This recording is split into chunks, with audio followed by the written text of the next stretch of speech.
Transport of momentum के बाद हमारा नेक्स्ट पॉइंट आता है कि आपका एनर्जी किस तरीके से ट्रांसपोर्ट करेगा। ओके, सो इसमें देखते हैं, इसको एक्सप्लेन करने के लिए आपको थर्मल कंडक्टिविटी है उसको एक तरीके से एक्सप्लेन करना पड़ेगा। ओके, और इसके अंदर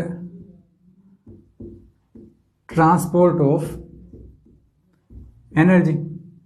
ओके, अब जो एनर्जी का ट्रांसपोर्टेशन है वो कैसे होगा, इसको हम अगर एक तरीके से एक्सप्लेन करें तो कैसे होगा कि मोमेंटम का जो ट्रांसफ़र होता था कि मोमेंटम जो है वो आपका हाई मोमेंटम वैल्यू से लो मोमेंटम वैल्यू की तरफ चला जाता है।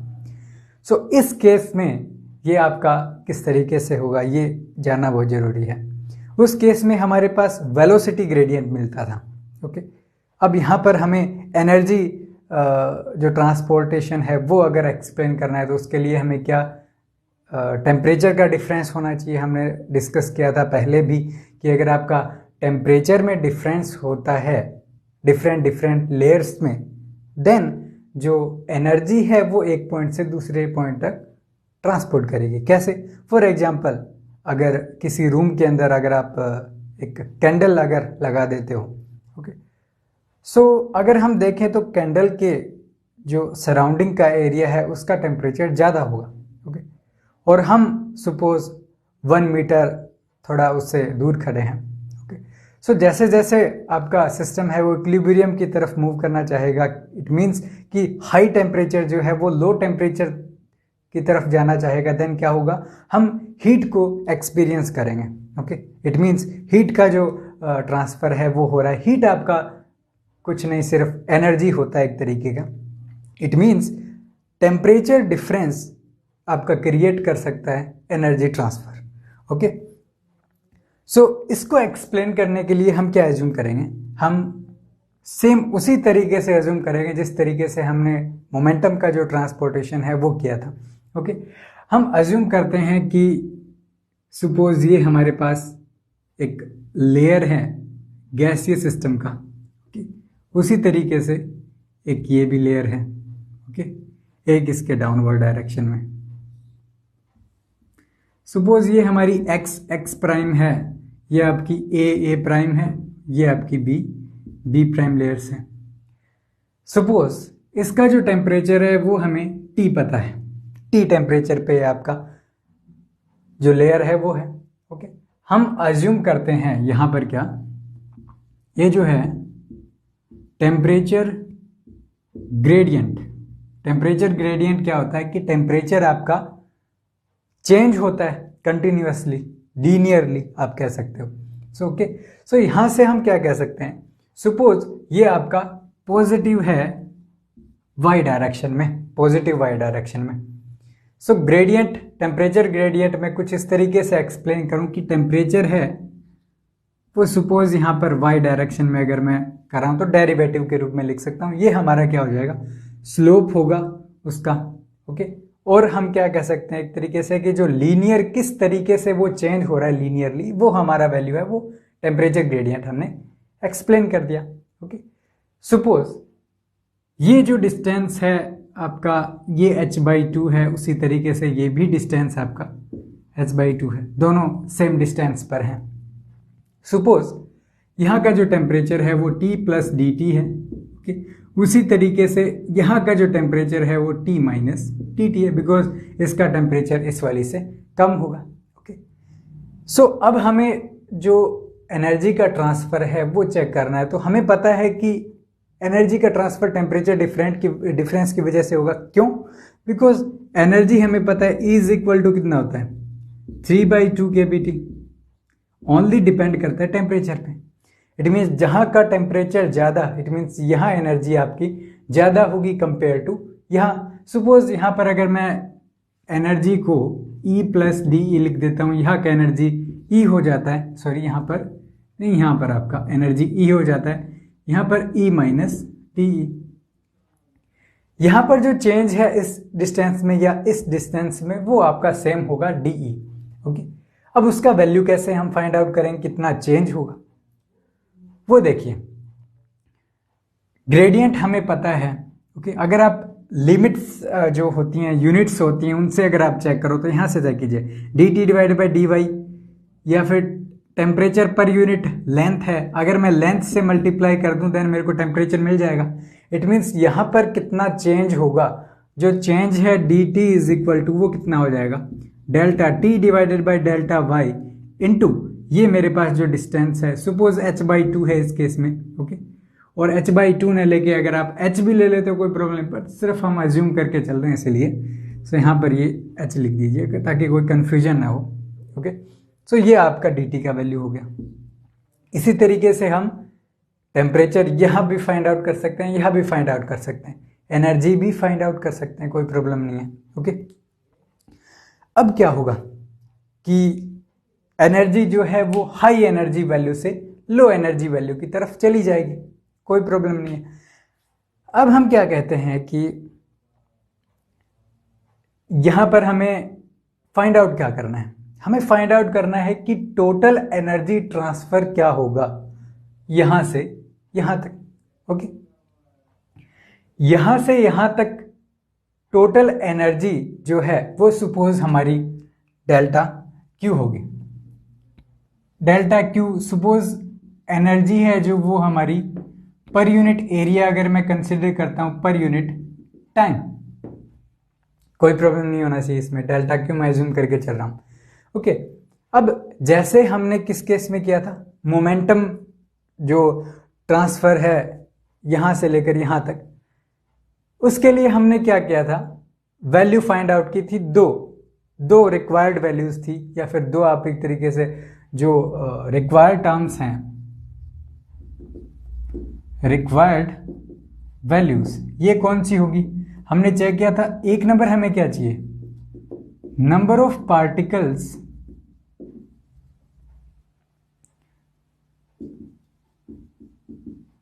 क्रॉसिंग एक्स प्राइम प्लेन, कि यहां पर कितने नंबर ऑफ पार्टिकल आपके इस सरफेस को क्रॉस करेंगे, वो हमें चाहिए। अब यहां पे सेकंड हमें क्या चाहिए था, distance eight which the particle have their last collisions. It means हमें ये डिस्टेंस है, ये थी h, अगर आप डायरेक्टली बोलना चाहो h डिस्टेंस मुझे चाहिए जहां पर आपके पार्टिकल हैं वो लास्ट कोलिजन करते हैं। सो इसके लिए हमने डेरिवेशन किया था। सो दोनों चीजें हमने फाइंड आउट की थी, number of particle find out किए थे और डिस्टेंस। सो सिस्टम वही है, सिर्फ चेंज थोड़ा ये है कि यहाँ पर टेम्परेचर का डिफरेंस है, यहाँ पर बस वो कुछ नहीं है, वहाँ पर वेलोसिटी का डिफरेंस था। सेम उसी तरीके से ट्रीट करेंगे इसी सिस्टम को भी। ओके, अब हमने जो वैल्यूज फाइंड आउट की थी, लास्ट तक जो वैल्यूज थी, नंबर ऑफ पार्टिकल हमारा कितना आता है, अगर मैं number of particle per unit area per unit time, okay यहाँ पर मैं ऐसे लिख देता हूँ, डॉट लिख देता हूँ, पर unit area per unit time जो नंबर ऑफ पार्टिकल है वो कितने आए थे, 1 divided by 4 n v bar. n जो है वो आपका क्या है, नंबर डेंसिटी। ओके, और जो v बार है वो क्या है, वेलोसिटी, और ये एवरेज वेलोसिटी है। इसका वैल्यू हमने चेक किया था, एवरेज वेलोसिटी कितना होता है, v bar is equal to under root of 2.55 kbt divided by small m। ये वैल्यू हमने चेक किया था। ओके, सो हमें ये वैल्यू हमें पता लगी, इसको हम हाईलाइट कर देते हैं। नेक्स्ट देखिए, ये वैल्यू हमने कितनी फाइंड आउट की थी कि डिस्टेंस कितना होगा, लैम्डा हमारा मीन फ्री पाथ था। ओके, इस केस में हमने ये जो डिस्टेंस है जो h है, अगर मैं h लिखना चाहूं, h इज इक्वल टू मेरा 2 डिवाइडेड बाई 3 लैम्डा आया था। ओके, अगर आपने वो वीडियो नहीं देखा है जिसमें हम जो मोमेंटम ट्रांसफर है या वेलोसिटी ट्रांसफर है कितना होगा, उस केस में हमने ये दोनों वैल्यूज फाइंड आउट की हैं। ओके, सो वहां से आप चेक कर सकते हो कि कैसे हमने दोनों वैल्यूज फाइंड आउट की। ओके, अब देखिए, अब हमारे पास क्या करना है, हाइट हमें मिल जाती है, number of particle per unit area per unit time मिल जाता है। अब देखिए एनर्जी हमने 3/2 kBT लिखा। इन जनरल अगर मैं लिखना चाहूं देन मेरा एनर्जी जो है वो is equal to F/2 kBT हो जाता है। क्यों? डिग्री ऑफ फ्रीडम भी तो है, बिकॉज ये तो कोई जरूरी नहीं है कि ये जो सिस्टम है इसमें आपके मोनो एटॉमिक पार्टिकल होंगे, डाई एटॉमिक होंगे या फिर जो भी है। सो इट मीन्स हमने इन जनरल लिखना पड़ेगा कि डिग्री ऑफ फ्रीडम अगर F है आपका उस सिस्टम का, देन F/2 kBT आप उस सिस्टम के अंदर लिख सकते हो। अब देखिए, अब यहां से अगर मैं टोटल एनर्जी फाइंड आउट करना चाहूं, ये तो आपका energy per unit area per unit time है। ओके, अगर मैं एनर्जी फाइंड आउट करना चाहूं देन कितना होगा? सिंगल पार्टिकल के लिए फाइंड आउट करना है सबसे पहले कि आपका सिंगल पार्टिकल था। ओके, सो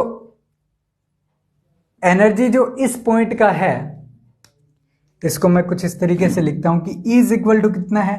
F/2 kBT। DE जो है चेंज है, जो कि सेम ऊपर भी होगा नीचे भी होगा। इट मीन्स जो चेंज है वो देखिए कितना होगा, यहां से delta T divided by delta Y into distance where the particles had their last collisions. So यहां से अगर हम चेक करें तो यहां से कितना वैल्यू है? 2 डिवाइडेड बाई 3 लैम्डा। सो यहां से चेंज आ जाता है हमारे पास। ये आपका सिंगल पार्टिकल के लिए है, ये ध्यान दीजिएगा। ओके, सो यहां से अगर मैं कंसिडर करूं देन मेरा कितना होगा? अगर इसको अगर मैं सपोज E1 एनर्जी कंसिडर करता हूं, इसको E2 कंसिडर करता हूं, देन देखिए E1 का वैल्यू क्या होगा? E1 इज इक्वल टू, अब F/2 तो है, KB भी है, पर टेम्परेचर T प्लस dt होगा। ओके, सॉरी यहां पर आपका DE नहीं DT है। ओके, अब DE फाइंड आउट करोगे, सपोज हम इसको डायरेक्टली ऐसे लिख देते हैं, ये DT है। DE अगर आप चेक करोगे देन क्या करना है? टेम्परेचर आपके पास, ये तो चेंज इन टेम्परेचर है ना, इसको एक बार ऐसे ही लिखिए आप, DT ही लिखिए, चेंज इन टेम्परेचर, बिकॉज ये तो टेम्परेचर में चेंज आएगा ना। सो यहां से देखो ये जो टेम्परेचर है ये T प्लस आपका DT हो जाता है। कोई प्रॉब्लम? कोई प्रॉब्लम नहीं है। अब F/2 kBT T plus DT का वैल्यू ये रहा। ओके, और ये तो आपका आता है सिंगल पार्टिकल के लिए। ओके, बट हमारे पास पार्टिकल कितने हैं जो इस एरिया को क्रॉस करेंगे? वो कितने होंगे? 1/4 NV bar. Okay, it means यहां पर मैं मल्टीप्लाई भी करूंगा 1/4 NV बार। अब ये आपका नंबर पर unit area per unit time, it means ये भी क्या हो जाएगा आपका? एनर्जी पर यूनिट टाइम और per unit area. Energy per unit time per unit area हो जाता है सिंगल पार्टिकल का एनर्जी इनटू कितने पार्टिकल आपके क्रॉस करेंगे इस प्लेन को per unit area per unit time. So ये एक्सप्रेशन आ गया E1 का। E2 के लिए देखिए कितना आएगा? E2 is equal to F/2 kBT minus DT और इनटू वही आपका जो वैल्यू आ रहा है 1/4 NV बार।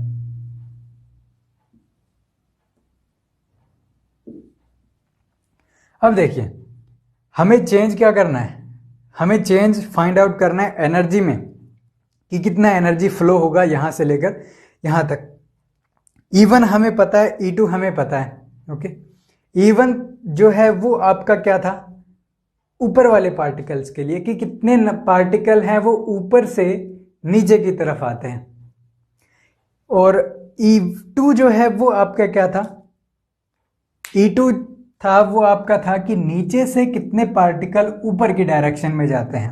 ओके, इसमें कोई कंफ्यूजन नहीं होना चाहिए कि E1 का फिजिकल मीनिंग क्या है, E2 का क्या है। ओके, बिकॉज यहां पर ये कंडीशन T प्लस DT ले रहे हैं, इट मीन्स ऊपर वाले पार्टिकल हैं, और मल्टीप्लाई इन पार्टिकल के साथ करें, इट मीन्स जो एनर्जी इस प्लेन को क्रॉस करेगी ऊपर से नीचे, वो हमारी इतनी है एनर्जी। ओके, और नीचे से ऊपर की डायरेक्शन में जितने पार्टिकल्स आपके फ्लो करेंगे वो आपके E2 एनर्जी को लेके चलेंगे। सो टोटल एनर्जी कितना होगा, एल्जेब्रिक हमें करना पड़ेगा, दोनों को सब्ट्रैक्ट कर दें बिकॉज ऑपोजिट डायरेक्शन में फ्लो हो रहा है एनर्जी। सो यहाँ से जो चेंज है एनर्जी में, बिकॉज यहाँ पर मैंने डिफाइन किया था energy per unit area per unit time कितना फ्लो करता है, वो हमने डेल्टा क्यू एज्यूम किया था। सो ये अगर डिफरेंस लूंगा तो वो कितना होगा, delta q. It means delta q will be equal to, अब देखिए डिफरेंस करोगे तो इन दोनों का डिफरेंस कीजिए, यहां से डिफरेंस करोगे देन एफ डिवाइडेड बाई 2 के B t t plus D t, यहां से टी वाला जो टर्म है वो कैंसिल हो जाएगा दोनों साइड से। ओके, माइनस करोगे तो, और यहां से माइनस कैसे करेंगे, E1 का वैल्यू ज्यादा है E2 से, because T minus D T इसमें, T प्लस डी टी इसमें, इट मीन्स ये वैल्यू ज्यादा होगी, इट मीन्स एनर्जी यहां ज्यादा है। और अगर इक्विवेलेंटली चेक करें तो एनर्जी ऊपर से नीचे की डायरेक्शन में मूव करेगा। Okay, so E1 is equal to F divided by 2 के B T plus D T into 1 divided by 4 N V bar. अब देखिए यहां से delta Q is equal to हमें कितना आ जाएगा, डी टी कैंसिल हमने चेक कर लिया अभी। ओके, बाद में डी टी है वो आपस में ऐड हो जाएंगे। Okay, it means 2 D T. So यहां से अगर चेक करूं तो इक्विवेलेंट वैल्यू आएगी एफ डिवाइडेड बाई 2 के बी इंटू 2 डी टी और इंटू ये सेम है एक्सप्रेशन, यहां पर सॉरी 4 आएगा, 2 नहीं आएगा 4 आएगा यहां पर, और इंटू यहां पर 1 divided by 4 N V bar. अब यहां से देखिए डी टी का वैल्यू हमारे यहां पर आ जाता है कितना, delta t divided by 2y। Okay, और यहां पर हमें h का वैल्यू पता है 2 डिवाइडेड बाई 3 लैम्डा।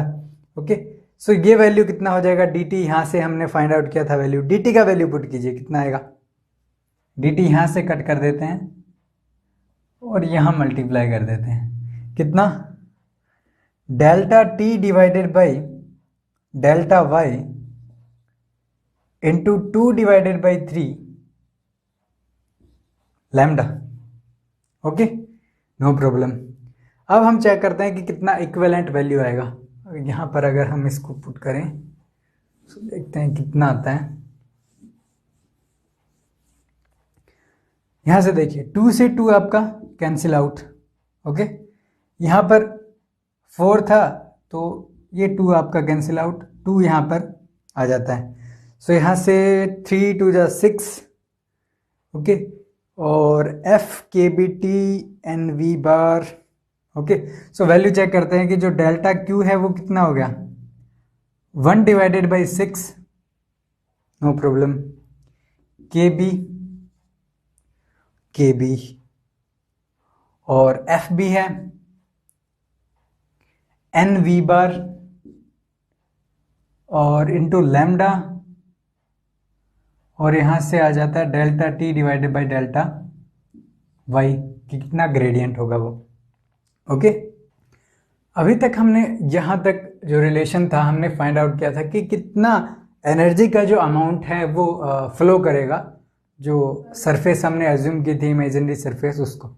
ओके, अब हम क्या देखते हैं कि अगर हम नॉर्मली अगर चेक करें तो जो ट्रांसफर है एनर्जी वो कितना होगा, वो डायरेक्टली प्रोपोर्शनल होगा delta t divided by delta y के। क्यों, बिकॉज कि जितना ज़्यादा टेम्परेचर डिफरेंस होगा उतना ज़्यादा ही आपका जो हीट है फ्लो करेगा। ओके, फॉर एग्जांपल अगर सबसे बेस्ट एग्जांपल रखें तो रेफ्रिजरेटर में अगर हम जो गर्म पानी या फिर आप कोई भी मटेरियल है गर्म अगर आप फ्रिज के अंदर रख देते हो देन वो आपका जल्दी ठंडा होगा कंपेयर टू जो नॉर्मल टेम्परेचर पे जो पानी है उसके। इट मीन्स कि टेम्परेचर डिफरेंस पे किसी न किसी तरीके से आपका जो एनर्जी है जो जितना ट्रांसफर होगा वो डिपेंड जरूर करेगा। सो ये डायरेक्टली प्रोपोर्शनल आ गया। अब यहाँ से हम क्या कह सकते हैं, delta Q is directly proportional to delta t divided by delta y. यहाँ से अगर हम कांस्टेंट अगर यहाँ पर पुट करें इज इक्वल टू के delta t divided by delta we, ये जो कांस्टेंट है ये आपका होता है थर्मल कंडक्टिविटी। ये बताता है कि कितना आपका जो एनर्जी है वो कितना फास्टली मूव करेगा। फॉर एग्जांपल अगर आप कंसीडर करो, फॉर एग्जांपल हमारे पास एक मेटल है, ओके, और एक सपोज कोई दूसरा नॉन मेटल है एज्यूम कीजिए, ओके।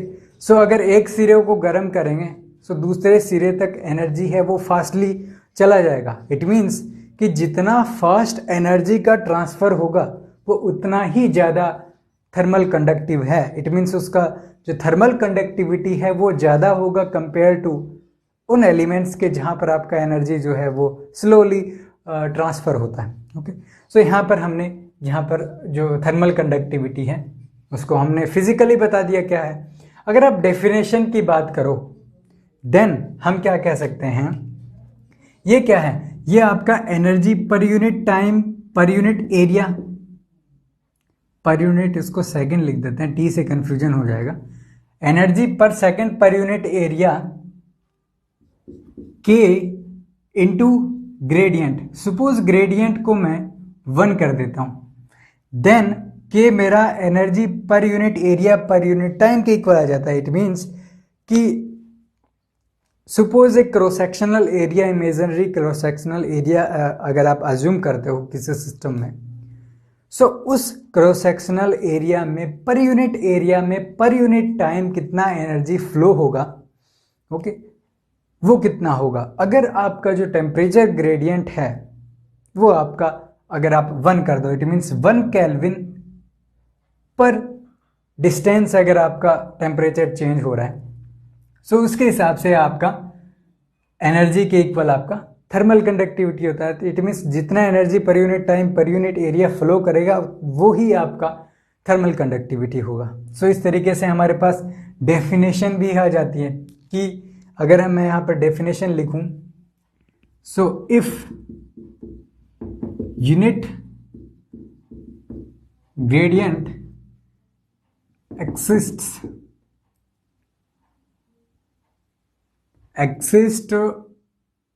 in positive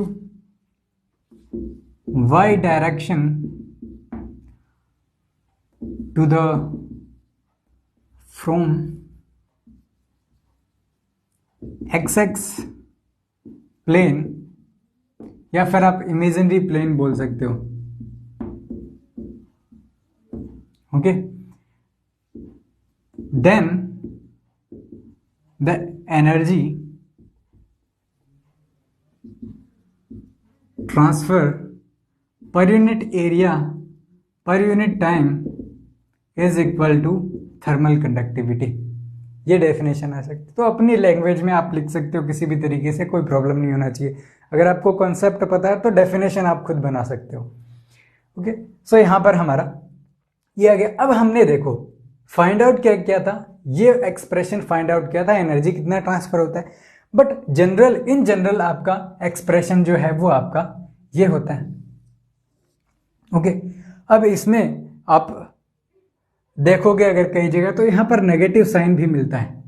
इस नेगेटिव साइन का क्या मतलब है, वैसे कुछ क्वांटिटी तो रिप्रेजेंट नहीं करता, सिर्फ एनर्जी को नेगेटिव रिप्रेजेंट कर ऐसा कुछ है, okay.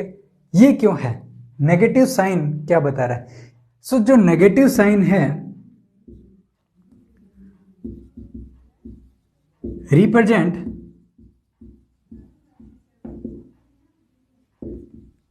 Energy flow from high temperature to low temperature. अब इसका क्या सिग्निफिकेंस हुआ कि एनर्जी हाई लेवल से लो लेवल की तरफ मूव कर रहा है, इसका क्या मतलब हुआ, बिकॉज एनर्जी तो फ्लो कर गया, बट नेगेटिव साइन का क्या मतलब है?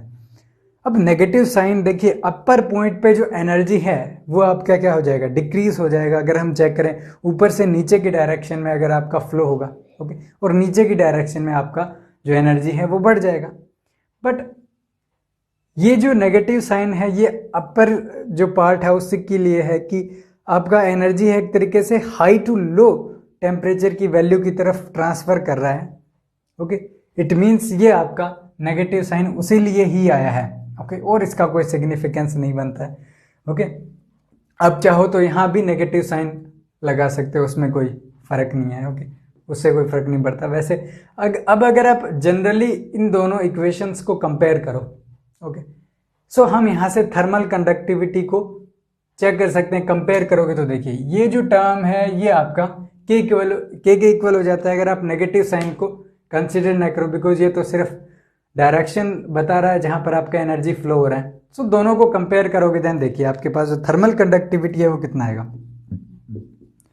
K इज इक्वल टू देखिए 1/6 n लैम्डा v बार f के बी, ओके। अब यहां से चेक कीजिए f के बी डिवाइडेड बाई 3 अगर मैं करता हूं, इसको 2 कर देता हूं, ओके। वैसे एक बार सिंपली इसको लिख देते हैं, 1/6 ही बड़ा रहने देते हैं। ये जो एक्सप्रेशन आ गया, अब इसको देखो, इसको हम थोड़ा सोल्व करेंगे। इसमें डिवाइड बाई 3 कर दो, यहाँ पर 2 कर दो, सो 1/2 n लैम्डा v बार, ओके। और यहाँ पर आप क्या कर दो, f डिवाइडेड बाई 2, सॉरी यहाँ पर 3 कर दो, यहाँ पर f डिवाइडेड बाई 2 kb। अब देखो हमने एनर्जी कितना फाइंड आउट किया था, is equal to expression f divided by 2 kb होता है, kbt। अब अगर आप स्पेसिफिक हीट फाइंड आउट करते हो देन ये वैल्यू कितना हो जाता है, f डिवाइडेड बाई 2, डेरिवेटिव करोगे विद रिस्पेक्ट टू टेम्परेचर, यहाँ पर क्या आ जाएगा, kb, f divided by 2 kb, ये एक्सप्रेशन आ जाता है। यहाँ पे आप स्पेसिफिक हीट से रिप्रेजेंट कर सकते हो। इट मीन्स जो थर्मल कंडक्टिविटी है वो कितना हो जाता है, CV n lambda v bar divided by 3। ये आपका एक्सप्रेशन हो जाता है थर्मल कंडक्टिविटी के लिए, ओके। अब यहाँ देखिए इसकी अगर प्रॉपर्टीज अगर हम चेक करें, क्या क्या प्रॉपर्टीज होंगी थर्मल कंडक्टिविटी की, ओके। सो यहाँ पर अगर मैं कहीं लिखूं, यहाँ पर लिख देते हैं,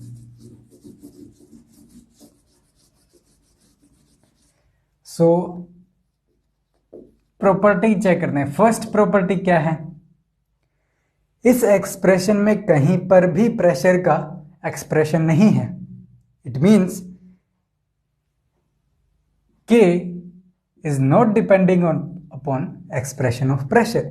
इट मीन्स कि आपका जो गैस है, अब उसके अंदर प्रेशर चाहे कम कर दो या फिर चाहे बढ़ा दो, जो एनर्जी फ्लो है वो आपका चेंज नहीं होगा।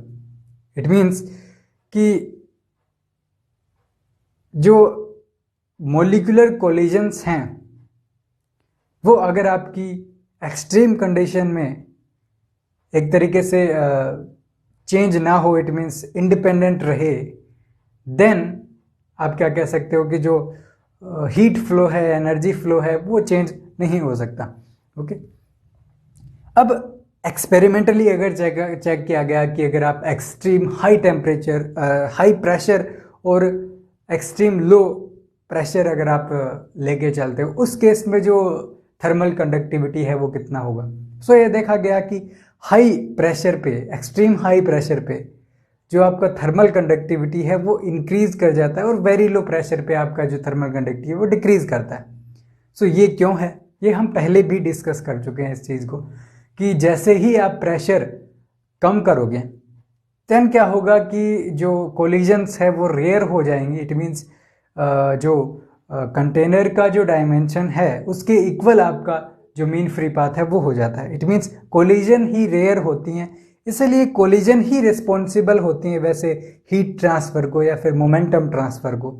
सो यहाँ पर कोलिजन्स ही रेयर हैं, इट मीन्स आपका कंडक्टिविटी जो है वो कम हो जाएगा, ओके। अब आता है एक्सट्रीम अगर प्रेशर की बात करें देन क्या होगा। एक्सट्रीम प्रेशर केस में आपके जो पार्टिकल्स हैं वो इतने ज़्यादा आपके एक तरीके से कोलिजन करने लग जाते हैं कि आपका जो मीन फ्री पाथ है वो पार्टिकल के डायमेंशन का ही हो जाता है, जिसकी वजह से अब जैसे दो पार्टिकल हैं, अगर उनके डायमेंशन का ही अगर जो मीन फ्री पाथ है वो जाए, इट मीन्स वो कंटिन्यूसली कोलाइड करते रहेंगे, जो डायमेंशन है उनका डायमीटर है उससे भी कम रेंज में। ओके, इट मीन्स कोलिजन्स बहुत ज़्यादा होंगी, जिसकी वजह से जो थर्मल कंडक्टिविटी है वो आपका इंक्रीज होगा, बिकॉज एनर्जी कोलिजन्स से धीरे धीरे आगे बढ़ता रहेगा। सो अगर हम एक्सट्रीम टेम्परेचर एक्सट्रीम प्रेशर की बात करें, सो यहाँ पर सेकंड पॉइंट आता है एक्सट्रीम प्रेशर। हाई और लो दो वैल्यू की बात करूं अगर मैं, अगर नॉर्मली अगर आप एक्सट्रीम लेते हो तो आप के डायरेक्टली प्रोपोर्शनल टू भी लिख सकते हो, कोई प्रॉब्लम नहीं है कि बढ़ाओगे तब बढ़ेगा, घटाओगे तो डिक्रीज होगा, कोई प्रॉब्लम नहीं है। यहाँ से दो हमारी जो क्वांटिटी है वो हमारी एक्सप्लेन हो जाती है। सेकंड आता है नंबर डेंसिटी। ऑब्वियस बात है कि जितने ज़्यादा नंबर ऑफ पार्टिकल, जितने ज़्यादा डेंसिटी होगी पार्टिकल्स की, उतने ही ज़्यादा कोलिजन होंगी और उतना ही ज़्यादा आपका एनर्जी फ्लो करेगा और उससे जो थर्मल कंडक्टिविटी है वो इंक्रीज करेगी। अब बात आती है एवरेज जो आपका वेलोसिटी है उससे। एवरेज वेलोसिटी के लिए हमने एक्सप्रेशन देखा था कि जो वेलोसिटी है एवरेज वो आपका directly proportional under root of temperature होता है। इट मीन्स ये जो एक्सप्रेशन है के वो डायरेक्टली प्रोपोर्शनल होगा अंडर रूट टी के। ओके, कि जैसे जैसे आप टेम्परेचर बढ़ाओगे कोलिजन्स हैं वो फास्ट होने लग जाएंगे और उसकी वजह से आपका थर्मल कंडक्टिविटी इंक्रीज करता है, बिकॉज एनर्जी फ्लो आपका फास्ट हो जाता है। और यहाँ पर जो लैम्डा है उसको आप क्या कर सकते हो, उसका वैल्यू पुट कर सकते हो, जहाँ पर हमारे पास एक्सप्रेशन आया था ना कुछ 1 डिवाइडेड बाई सिग्मा एन, और यहाँ पर क्या था आपका 2 डिवाइडेड बाई 3 यानी 3 डिवाइडेड बाई 4 था, ये एक्सप्रेशन आया था, ये आप पुट करके देख सकते हो। ओके, अब और क्या क्या चीज़ें, अब यहाँ पर देखिए तीन हमारे पास प्रॉपर्टी है। अब ये जो प्रॉपर्टी है कि आपका जो थर्मल कंडक्टिविटी है वो डायरेक्टली प्रोपोर्शनल होता है रूट ऑफ टेम्परेचर, बट ये देखा गया एक्सपेरिमेंटली कि ये जो वेरिएशन है ये आपका कुछ ज़्यादा होता है compare to root t. It means हो सकता है 3/2 हो या कुछ और। It means under root t तो नहीं होता, ज़्यादा रैपिडली मूव करेगा। अब ये कैसे है, हमने तो अभी तक under root t find out किया, बट इतना ज़्यादा रैपिड, इतना ज़्यादा जो डिफरेंस है वो किसकी वजह से हो रहा है। अब इसका जो एक्सप्लेनेशन है हमने दिया था आपका जो मोमेंटम ट्रांसफ़र है उसके अंदर भी, विस्कोसिटी में भी हमने इसको एक्सप्लेन किया था कि जो स्फेयर्स हैं, जो मॉलिक्यूल्स हैं, उनको हमने एक इलास्टिक स्फेयर अज्यूम करके चले थे, जिसकी वजह से एनर्जी लॉस मिनिमम अज्यूम किया था हमने, इलास्टिक कोलिजन को कंसिडर किया था और जो इंटरमोलिकुलर फोर्सेस थे उनको हमने नेग्लेक्ट किया था। ये जो क्वांटिटीज़ हमने नेग्लेक्ट कर दी, ये क्वांटिटी एक इम्पोर्टेंट रोल प्ले करेगी जो टेम्परेचर के साथ जो डिपेंडेंसी है उसमें। ओके, हमें पता है कि किसी भी तरीके का आइडियल सिस्टम हम नहीं कंसिडर कर सकते, इसलिए इतना तो वेरिएशन आएगा ही। ओके, इस तरीके से जो थर्मल कंडक्टिविटी है हमने कंप्लीटली एक तरीके से एक्सप्लेन कर दी है। ओके।